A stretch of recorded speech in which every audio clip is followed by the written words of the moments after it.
contoh sunnah para khalifah yang lurus, Ustaz? Ya, sunnah pada khalifah itu asalnya yang khalifah itu mengikuti Nabi. Maka Nabi mengatakan kan, boleh. Alaikum bisunati wa sunatil khulafa rasyidin. Apa yang dilakukan oleh Nabi jelas. Kalau Nabi tidak melakukan tapi dilakukan oleh sahabat Nabi, itu pun boleh diikuti. Boleh diikuti. Maka kalau sahabat Nabi melakukan, sahabat-sahabat lain yang tahu juga membiarkan, nah itulah kesepakatan para sahabat. Maka itu namanya ijma. Saya katakan ijma itu kesepakatan para siapa? Para sahabat, bukan kesepakatan para ulama. Apa MTA tidak pakai ijma? Pakai. Pak tidak pakai kias? Pakai. Jadi kalau sudah kita pegang Quran dan Sunnah itu mencakup ijma, kias mesti sudah masuk di dalamnya. Hanya ijma'nya itu, kesepakatan itu bukan kesepakatan para ulama, tetapi kesepakatan para sahabat. Contoh ya, zaman Rasulullah SAW ada orang mabuk, hukumannya dicambuk 40 kali. Zaman Khalifah Umar bin Khattab, kalau ada orang mabuk, hukumannya dicambuk 80 kali. Berbeda enggak dengan Nabi? Beda kan? Nabi 40 kok, ini Umar kok 80. Tapi sahabat-sahabat Nabi yang lain, Utsman, Ali, itu masih melihat. Dan yang lain-lain. Umar membuat hukuman dari 80 kali cambukan, sahabat lain yang tahu diam, melaksanakan, berarti sepakat. Di kesepakatan para sahabat. Ya. Ketika zaman Abu Bakar membukukan Al-Quran itu, ya, diusulan atas usulan Umar bin Khattab waktu itu, karena melihat banyaknya orang-orang yang hafal Al-Quran meninggal dunia, khawatir nanti kalau Quran tidak dibukukan, habis kalau yang hafal Quran meninggal, habis nanti. Generasi berikut apa?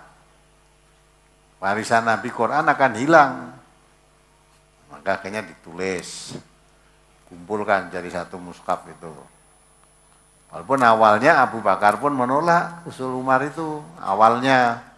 Karena tidak pernah diperintahkan oleh Nabi pada saat itu. Tapi setelah dilihat yang kenyataan, akhirnya disepakati, tulis. Nah, itu. Zaman Khalifah Utsman juga begitu.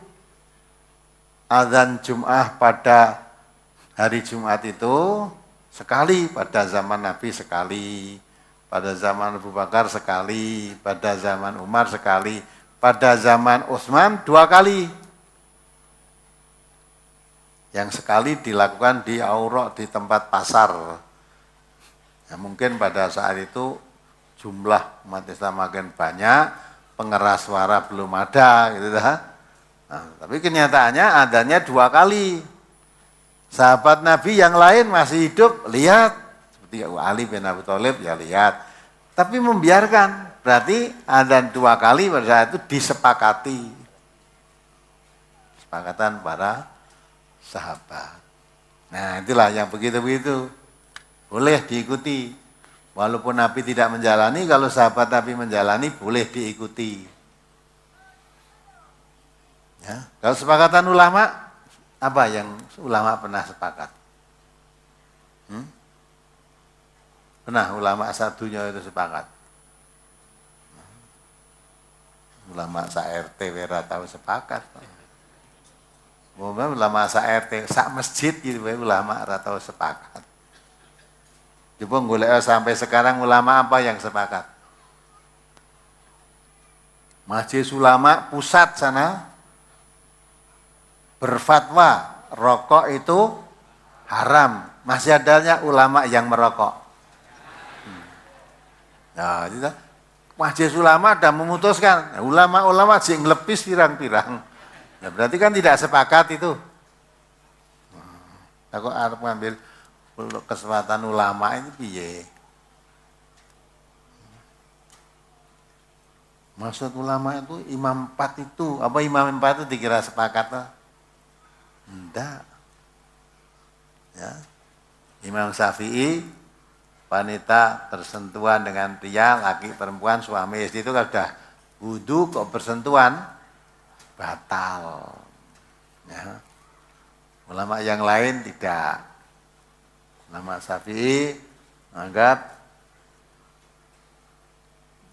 jilatan anjing itu tadi najis, mughaladhah, harus dibasuh 7 kali, yang sekali dicampur dengan debu.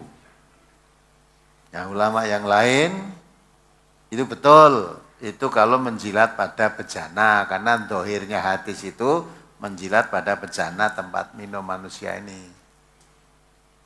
Tapi kalau menjilat di tempat lain tidak ada kewajiban basuh. Alasannya karena Nabi malah melepas anjing.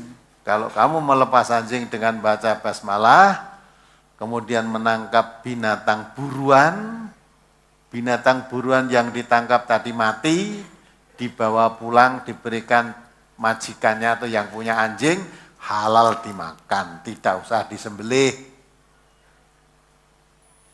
Nah, tidak disuruh basuh 7 kali. Ya.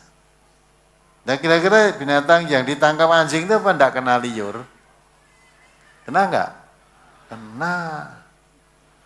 Tetapi kalau dibantu oleh anjing liar yang tidak dilepas dengan basmalah tadi, kemudian dibantu anjing tadi memburu binatang, gerak-gerak 2 anjing tadi hampir sampai mati, nah haram hukumnya. Karena tidak tahu anjing tadi mati dibunuh oleh anjing yang dilepas dengan basmalah tadi atau karena digigit anjing liar, haram hukumnya. Tapi kalau dibawa pulang masih sempat disembelih, sembelih, halal tadinya. Itu kan? Nah, ulama mana yang sepakat? Nah, ada yang sepakat itu. Nah, itu apalagi?